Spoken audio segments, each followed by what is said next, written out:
All right, thanks for tuning in to OFN College Football Weekly with Mitch Light of Athlon Sports for this Friday, the 31st of October, 2019 on the Ourlads Football Radio Network at ourlads.com.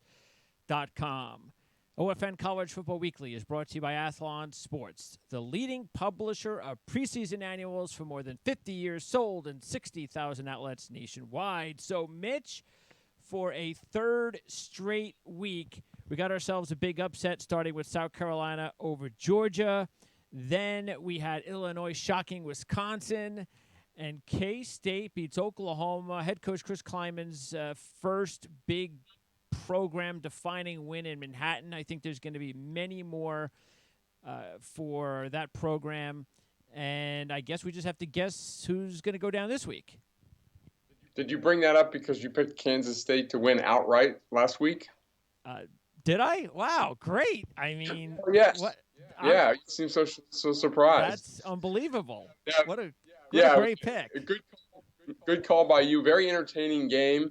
I probably, like most people, had kind of planned on spending most of the early session watching Ohio State, Wisconsin, but that was that game got out of hand, and then watched a lot of the Kansas State Oklahoma game, and just they scored 7 or 8 straight possessions. Unreal. And ran the ball over, and whenever they needed to make a big throw, it seemed like what Dalton Schoen was on the other end of it, and then they held off the furious rally. I wanted to see Oklahoma recover that onside kick just for the drama involved, but I was happy to see Kansas State win. If you've listened to both of us on this podcast throughout the season, we're not fans of Kansas State. We just like what's going on there, and we're not surprised that they're getting better and kind of overachieving. Yeah.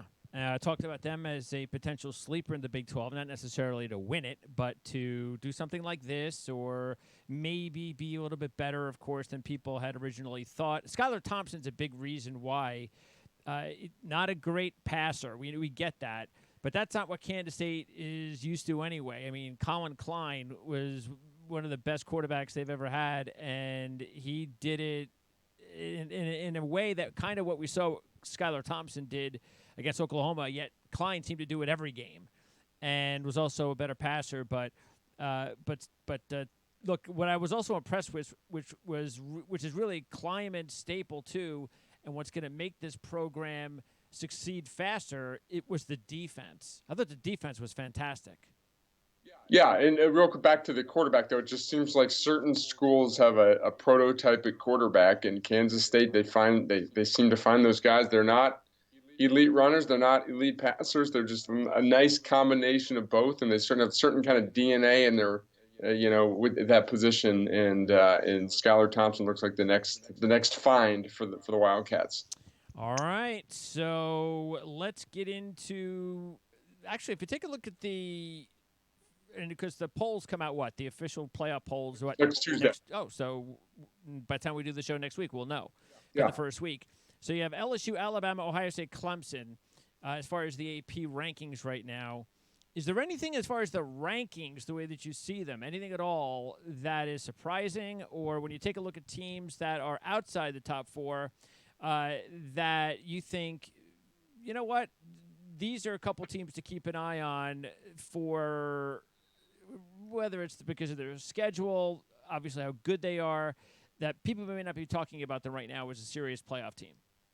Well, I think for the first time this season, you can do your top 4 in whatever order you want, but feel good about it. Like previously, I've always felt like, okay, here are my top 4 teams, but you could early in the year when I didn't have Ohio State or Oklahoma, you could argue Ohio State and Oklahoma could be in there, or you could argue this team or that team. Now, after Oklahoma's loss, I think my order right now would be LSU, Ohio State, Alabama, Clemson, but you could really have those teams in any order and be difficult to argue with. I think it'd be very difficult for anyone to put any team outside of the top 4 in the top 4. Like Penn State deserves to be ranked 5th, but watching them play right now, it's hard to say that they're better than any of those teams. So I think the top 4 is pretty clear for now.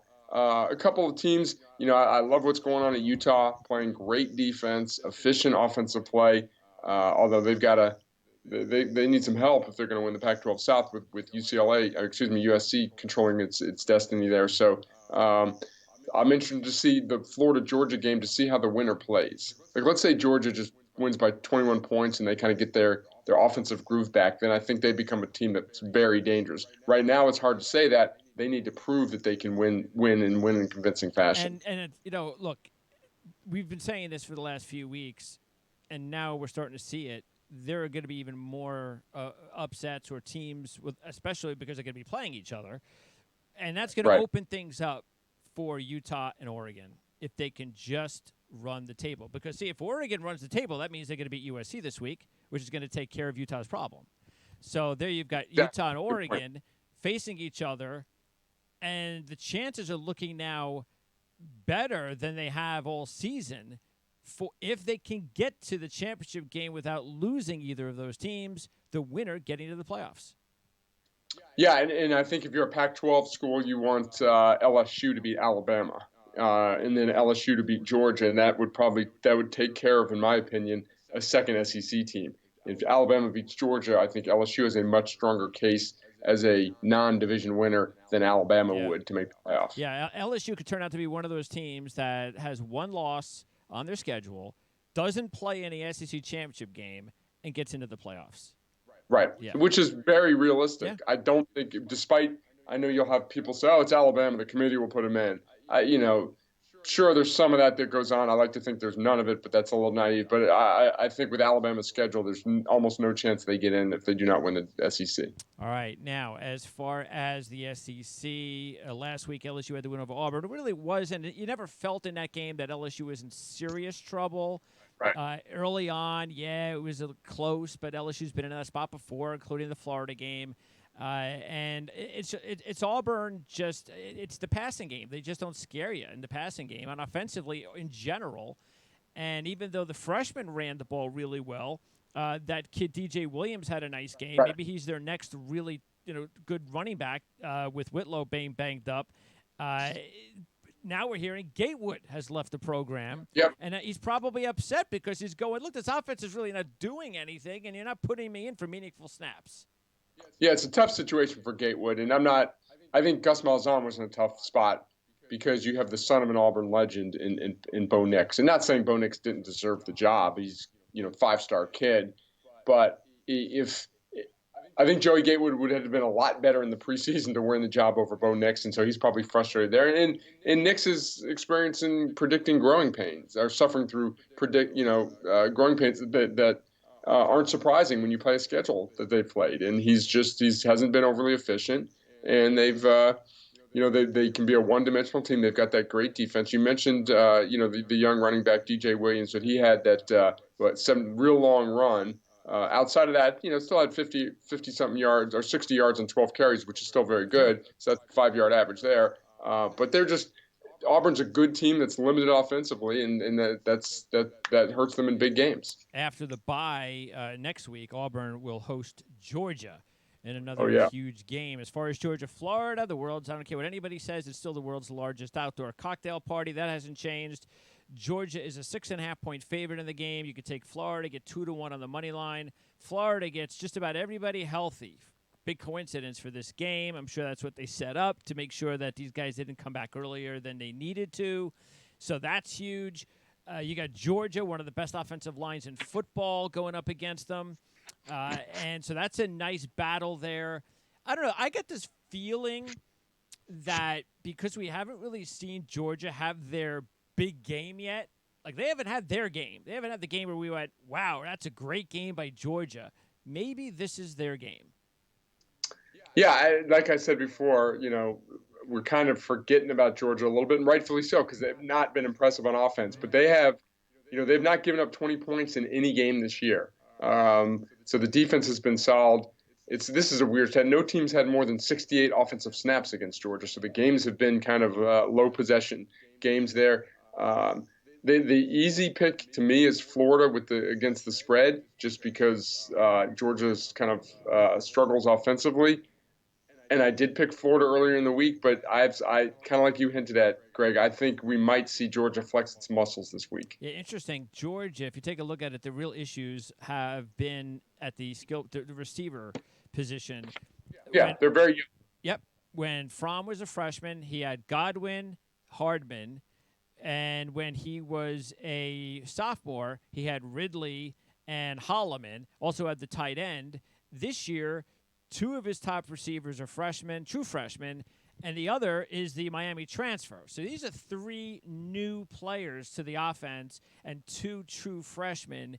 And after a bye, and now we're past the midway point, you just hope that the freshmen start to grow up and they start to make bigger plays and become a bigger part of the offense. And again, if Fromm can have a big game and his offensive line can protect them, 6 points is probably not too much to have to worry about. Yep, I agree there. It's a difficult game to forecast. It's kind of a cliche to say, but it's true. Kind of weird things happen when these 2 teams get together. But you know what? If Florida does win the game, which would not be a complete shock because they've had a very good season, I mean, they're sitting there 6th in the rankings. Right. That's a hell of a position to be sitting in because then they're ticketed for the SEC championship game, and that's it. And it's 1 game, and they're in the playoffs. Not that, of course, they couldn't stumble before that because they're not that type of team that just can go out and win against anybody. But that shows you how huge of a game this is for Florida. Yep, good point. All right. Stakes are. Yep, big. And Dan Mullen looks like he is getting closer and closer, and he's going to get this team back into the playoffs maybe in the next couple of years. I think that's where it is. I'd be surprised if Florida's not in the playoffs within the next 2 or 3 years. I concur. Big Dan Mullen fan. All right, let's go to another game that under the radar game. Tennessee's a 12-point favorite at home against UAB. So our boy Bill Clark, who may finally get the recognition he deserves at some point, maybe this is it. Maybe this is the last obstacle because this UAB, this is the reason why I like Tennessee in this game. You know how much I like Clark. You know how much I like UAB, and I pick them as much as I can. But these games are the games that they don't seem to come up big in. And that's because Clark does such a good job. He doesn't have the talent, and then he finally faces the SEC-type teams. They're just too talented for him. If this was Tennessee 3 weeks ago, I'd be loving UAB. But Tennessee right now, their mojo is higher than I've seen it in years. It looks like they could throw any one of 3 quarterbacks out there now and start making plays. So I like Tennessee in this one. Yeah, I agree with your point that UAB is almost too good for its own good, like too respected for its own good. That they all have the full attention of the Tennessee staff, and obviously with losses to Georgia State and BYU earlier, Tennessee knows it's got to play well to beat anybody. And UAB, for some reason, I follow, as you know, I follow this thing very closely. I look at every game, every box score, and I did not realize until this week that they were 6-1. And all 5 of their wins versus FBS teams have been by 10 points or more. I kind of forgot about them when they struggled against Alabama State in the opener, and then at Akron, they kind of only won by 11. So I kind of dismissed them as maybe not being as good as normal, but they've been on a roll lately. Now, let's be fair, they've beaten Alabama State, Akron, South Alabama, Rice, UTSA, and Old Dominion. Exactly. No good team there. They still have the more difficult games in their schedule, but I think Tennessee's got that newfound confidence, and I like the Vols to win. Yeah, and by the way, UAB, the reason why they are getting respect with Las Vegas, since returning to football in 2017, they are 21-9-1 against the spread, and under Bill Clark, they're 28-14-1 against the spread. Arkansas head coach Chad Morris is 0-13 against SEC teams. He's trying to win his first. If he doesn't start winning some games, he's done, right? I don't think so. Really? I think it'll be for year 3. I just think the transition from Brett Bielema to Chad Morris, you had to know there's going to be some growing pains, and so he doesn't have to win those. So you think he can? I think he could survive 0-8. Okay, all right. I really do. I just don't think with what's going on. No insight. No inside information. The athletic director did not hire him. That's one thing. But 2 years is for a guy who's already been a head coach, and I know he didn't have a great record at SMU, but he's proven he knows how to run a program at least. It's not like you hired some assistant who turned out to be way over his head, can't organize anything, situation like that. I'd just be surprised if they pulled the plug after 2 years. Okay. And look, I think they actually have a decent chance against Mississippi State because Mississippi State's not playing good football. Struggling. Yeah. 3 losses in a row, right? All by four, all by double digits. And Arkansas was actually playing well before they had to play Alabama and Auburn in back-to-back weeks. So now they're back to playing teams that they can compete against.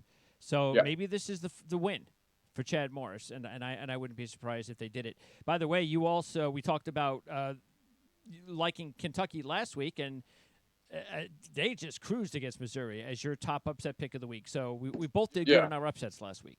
The mighty Commodores just crushed the soul of the Tigers, and they have no will to live anymore after that. Yeah, Missouri, man. You can't, winning on the road. Wow. The home splits there are shocking for Missouri this year. All right, Big Ten, and we talked a little bit about, because we don't have to talk much about Ohio State's win over Wisconsin. Penn State with a nice, easy win over Michigan State.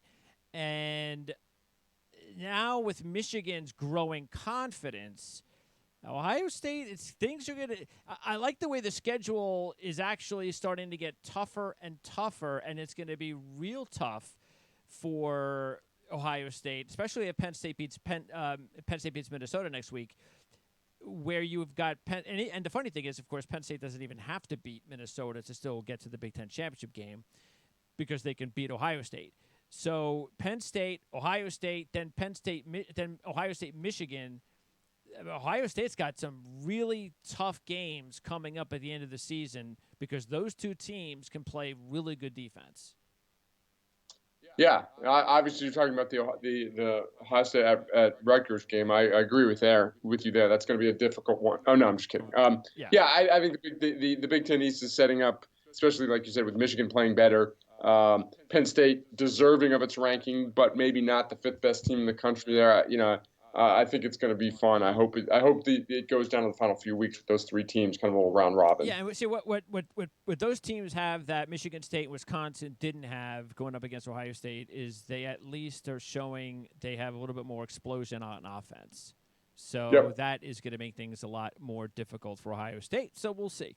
Okay, as far as this week, I just want to mention Illinois and Indiana, big games for both of those programs, especially Illinois, because Illinois beats Purdue a week after they upset Wisconsin. They got a legitimate chance of going to Lovie Smith's first bowl and the first bowl for the program since 2014. Yeah, I mean, at 4-4, they get Rutgers and Northwestern at home. They'll be favored in both those games, and at Michigan State and at Iowa. Not sure losses, difficult games there. So, give them a ton of credit. They showed signs of life in that Michigan game coming back from the 25-0 deficit, and they're getting it done offensively. And, again, not only LSU at Alabama next week, but we get to see Penn State at Minnesota next week. And that's going to be a battle of I don't think people realize that's another undefeated matchup. So that's going to be a good one. All right, ACC and another week and another crazy week in the Coastal. So you look at this week's games, and the big one is Virginia, North Carolina. And I think the Louisville game has finally put me in a situation where, you know what? No, I'm not just going to say Virginia is going to win this division anymore. I like North Carolina to beat Virginia this week. I think they have been a lot more consistent than Virginia has been. When Virginia especially has to go on the road in these situations, they haven't looked very good. Howell has been phenomenal as a true freshman quarterback. I like North Carolina in this spot. Yeah, Carolina's 4-4. All but one game has been decided by 6 points or less.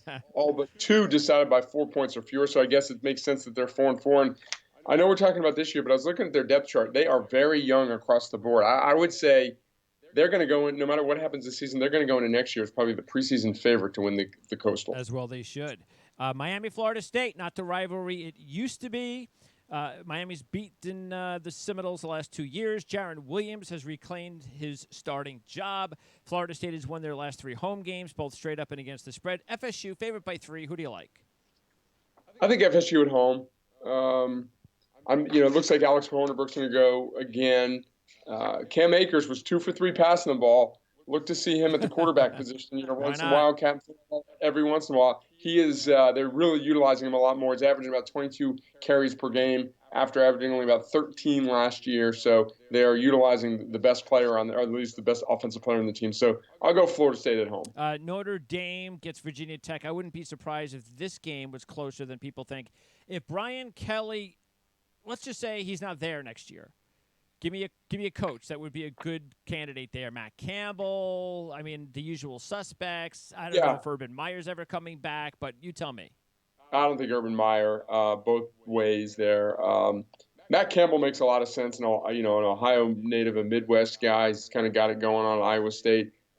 Still a very, Notre Dame has its issues, and you can debate forever how good of a program it is, but still a very, very desirable job there. So I don't, I think you were suggesting maybe he would leave on his own. I'd be shocked if they fired Brian Kelly under any circumstance this All year. right. I think there's a chance that Notre Dame might lose a couple more games before the end of the season.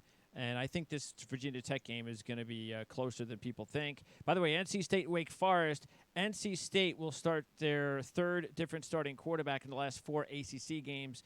Devin Leary gets the start. He is a 4-star recruit, so this is a kid they're high on. So maybe he's ready to take over the reins as the starting quarterback there at NC State. Not sure Newman's going to play for Wake Forest, still dealing with the shoulder injury. Keep in mind, Sternad, the linebacker's out for the season. He's their best defender. And I don't know if people know this, maybe they don't, but Wake Forest is 0-7 straight up following an off week under head coach Dave Clawson. It's a weird stat, especially since Clawson's such a good coach, and you think these guys are so prepared. You have to go back and they win bowl games, which means you got a lot more than 1 week off. Yeah, just a fluky stat there. Yeah. Well, hey, we had a fluky stat a couple of weeks ago, and that seemed to turn out okay. Yeah. All right, let's move on because we don't want to talk about Clemson and Wofford. So let's get into the Big 12. We already talked about K-State, Oklahoma. Boy, Texas, that's just it's not going to be a good year for Texas, it looks like. The defense is just brutal. We know they're young. We know they've had injuries, but that is unacceptable for Texas right there, especially losing to TCU. When Texas, quote-unquote, allowed TCU to come back in the Big 12, they didn't think they'd be losing to them. I don't have it in front of me, but something like TCU might be 5-2 against Texas in the last 7, which is just – that doesn't sit well with the folks in Austin. Tough loss for Iowa State. Purdy, who's still a little bit inconsistent. Yeah, and Purdue if Purdy had a decent game, they win that game, but he had just a bad game. And he just wasn't. Worst of his young career probably. And that crazy ending for Kansas. But it's nice to see. People are still, Texas Tech, you're hearing from the Red Raider fans, maybe do we have a problem here with Matt Wells and the direction of the program? Seems like every time people lose to Kansas, that's what's talked about. It's enough of that. Les Miles has got something going on there, and I know it's only been half of a season, but it's obvious that he knows what he's doing. Yeah, I'm surprised and I'm not surprised. If you look at the stats heading into this season, I talked about it in the offseason. I'm not sure on here with you, but their margin of defeat last year was a lot more narrow than the previous years. Mm-hmm. They were getting better. Yep. There's signs that they were getting better. Mm-hmm. And then give Les Miles credit for shaking up his coaching staff midseason. That's obviously helped. They've had I think over 500 yards in back-to-back games. So give them a ton of credit. They are, they are. I don't know if they're relevant nationally, but people are at least acknowledging about their improvement. And you are not impressed because you're a 4-star. Very impressed. But I'm more impressed with Kansas State. There you are. That's your 4-star pick this week. K-State is somewhere between a 5 and a 6-point favorite. They've won their last 10 against Kansas by an average of 24 points, even though last year's win was 4, which was your point that you had just made, that the games were a lot closer last year than in years past. Kansas has covered the last 3 games this year, including a decently competitive game against Oklahoma, a 2-point loss at Texas. And by the way, the last 2 games they've played, they lose on a game-winning field goal as time expires against Texas. They beat Texas Tech on a game-winning field goal as time expires. But the 117th straight Sunflower Showdown is going to go to Kansas State as far as Mitch is concerned by at least 6 points or more. Yep. I just like both where both programs are heading, but I think Kansas State's just a couple steps ahead. Now, speaking of bye weeks, Baylor, Matt Rule, for whatever reason, things haven't gone well with Baylor after a bye week either. So just keep that in mind. Matter of fact, last year they had a bye week before this game, West Virginia. I think it was on a Thursday. They lost 58-14. I think Baylor will use that as some sort of revenge. They're having such a fantastic year. It's the national spotlight, which is very important for everybody to see how real this team is regarding the rankings. So even though there are some things that might concern me with Matt Rule and off weeks, I think Baylor's going to hand it to West Virginia tonight. I agree. West Virginia can't run the ball. The stats are brutal there, and I'm with you. With a week off and opportunity for the national stage, I think they roll. All right, now in the Pac-12, that Oregon-Washington State game, but you seem to always get these games every couple of weeks in the Pac-12. We had it again. Oregon survives, and that's really all that matters. And now Oregon is going to take on USC, and this game is definitely not going to be easy because it's at USC, and USC plays tough at home. They still have a bunch of key injuries. It's the second-best Pac-12 pass defense at Oregon against the second-best pass offense in the Pac-12 at USC. This kid Slovis looks like he's going to be a real good one. So when Daniels comes back, one of these kids is going to transfer. I don't think they're both going to stay there, but that's good for college football. We've already talked about that. Oregon favored by 4.5. Who do you like?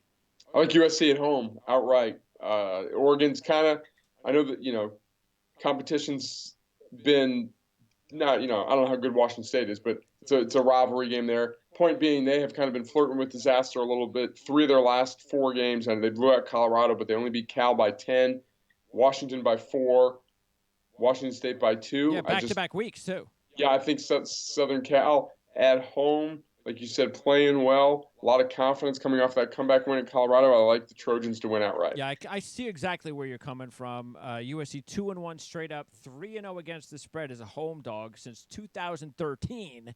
So that shows you they haven't been a home dog very often. They were a home dog against Utah this year, and they beat them. Yep. So can they beat the 2 teams? Boy, the Pac-12 will love that. Love USC for knocking off both Utah and Oregon and screwing their chances for a playoff. By the way, Utah, Washington, Pac-12 championship game rematch. Utah is a 3.5-point favorite. I like Utah in this one. I think Huntley and Moss, when they had to watch that game on the sidelines last year, had to burn them alive the way that offense was putrid. Now they both get to play in this game. Washington has lost 3 games already this year, 2 of the last 3. And Utah's lost 12 of 13 against Washington. So there's a lot going on here for Utah to exact major revenge. They've won their last 4 games, Utah, this year, straight up ATS by a 146-23 margin. Yep, I agree. I like Utah as well. As you mentioned, the struggles. They scored a total of 10 points in 2 games against them last year. I just think they've been on such a roll defensively. They've been very consistent. Washington is a talented team that has not been consistent this year. And I did want to mention Oregon State, sort of like how we mentioned Illinois and such, and that's that time of year to talk about it because Jonathan Smith, I've talked about him before. I think he's going to turn his program around. It's going to take him a while, but things are starting to turn around now, and we're already seeing it. He needs 3 wins in the next 5 for their first bowl since 2013. Don't think they're going to get it, but if they are, they're going to have to win this game at Arizona. Interesting for Oregon State, they're 2-1 straight up and 3-0 against the spread on the road this year. And matter of fact, didn't you have them the last time they played a couple weeks ago, right? Over Cal. Was that it? Yes, I did. And, they're getting better. And I don't care what the win total is. You look at the stats, the margin of victory, the competitiveness, the win at UCLA. That's what you want in year 2 from your head coach. So if there weren't any questions about the direction of the program, I think they've quieted that. You'd hope to see even more progress next year, but they've done a really good job this year. And keep in mind, they're 2-2 in their last 4. One of those losses was a 3-point loss to Stanford. They lost on a field goal as time expired. They lead the FBS in the fewest turnovers. They've had 2 interceptions, no fumbles lost the entire year. And here's the key. Trevon Bradford, one of their top receivers, he's their top slot receiver. He's going to return for 4 of the next 5, and he's going to redshirt. He's been out most of the year with an injury, so that's going to add to their offense. And I think this is a good spot for Arizona, for Oregon, because Arizona's been playing their worst football of the season. Yeah, that stat you mentioned, because actually I noted for my Vanderbilt broadcast a couple weeks ago that Oregon State's games had the fewest turnovers, not just them turning the ball over. I see right now there's been a total of 10 turnovers in Oregon State games. Wow. And Vanderbilt is a total of 13, which is the second fewest, I think. So Oregon State's not turning over, but not forcing turnovers either. All right, the AAC, a huge game on Saturday night, SMU and Memphis. And, boy, it seems like you and I have got this thing with SMU. I mean, SMU's my little adoptive team, and you just keep wanting to pick against them. So I know. you're going against them again. Memphis is a 5.5-point favorite at home against SMU. Memphis has dominated this series. They've won 5 straight over the last 5 years, straight up ATS, by a 256-80 margin, including wins of 51-7, 48-10, and 63-0. So that's 5 times revenge for SMU if they can come up with it. But this is your 3-star pick of the week. Yeah, I think Memphis is just a better team. I think they're really good. You know, they've got wins over Ole Miss, Tulane by 30 points, beat Navy. You know, I know SMU won at TCU, but I think Memphis, despite having one loss, has the better resume. At home, it's going to be a great environment at the Liberty Bowl with game day there and the ABC primetime game. I just like the weapons on offense for Memphis. I think the nation will know who their running back Gainwell is after this game. And look, SMU has got the receivers, Roberson and Roberson's out, I think. Yeah. I don't know if he's officially out yet. Okay. So, he is banged up. I haven't heard yet he's officially out. But that obviously would be a big loss. They've got 2 really good receivers. He's one of them. And here's something that goes to your side. Memphis is 18-1 straight up, 14-2-1 against the spread in their last 19 home games. That's pretty. That's pretty convincing. Yep, played very well at the Liberty Bowl. All right, now let's. By the way, I don't know. Maybe this is again. I'm always looking for those big upsets. Not that it means I think they're going to win, but I'm kind of intrigued a little with Eastern Carolina against Cincinnati. Yeah, Cincinnati's been solid all season. East Carolina to me has been a little disappointment. Like Mike Houston, I like the hire there, but they've been kind of off the radar this year. Haven't really thought much about the Pirates this year, and I didn't look at this game as a potential upset. So all right, who knows? Mountain West Conference. Now your upset pick is here. You're going to go with that Commander-in-Chief matchup, Army and Air Force. Air Force has dropped the last 2 to Army for the first time in 40 years, so they want a little bit of payback. They're about a 14 to 16-point favorite, but you're going Army 5-1 money line outright upset, even though they've lost 4 straight up and against the spread this season. Army has won 5 straight versus Service Academy teams, taking home the last 2 Commander-in-Chief trophies. Yeah, Army has not. They've underachieved. I don't know if they've underachieved. They haven't played well as we expected this year. And Air Force has overachieved. Just kind of took a flyer in this one. Air Force is playing really well. But just kind of rolling the dice with the double-digit pick there. Okay. And by the way, next week, a huge primetime game in the Mountain West, Wyoming at Boise State. So that's a big one. Boise State coming off the bad loss to BYU a couple of weeks ago at San Jose State, fresh off their payback win at Army last week. So I like what San Jose State's got wins over, Arkansas. I don't care. It's an SEC team on the road, and now they get payback against Army. Yeah, Brent Brennan doing a really good job there, 4-4, because they've been horrible the last few years. So good to see that program taking some steps forward. They're a 6-1 dog. I might throw a couple of bucks on this one. Why not? If they want more payback, they have never beaten Boise State. They're 0-13 all time by an average margin of 28 points per game. Boise State does have some injuries, including their running back and, most importantly, Bachmeier at quarterback. We don't know if he's going to play or not. Yeah, so good spot for a possible upset here. Conference USA, big win from Marshall over Western Kentucky last week. That was a thriller. Western Kentucky came back, tied the game, and then Marshall was able to win the game late. So Marshall now seems to be in control with that win. They're going to take on Rice, I believe, this week. Charlotte upsets North Texas. Not sure what's going on with North Texas this season. And FAU over ODU. And it sounds like Bobby Wilder might be ending his run there with the Monarchs.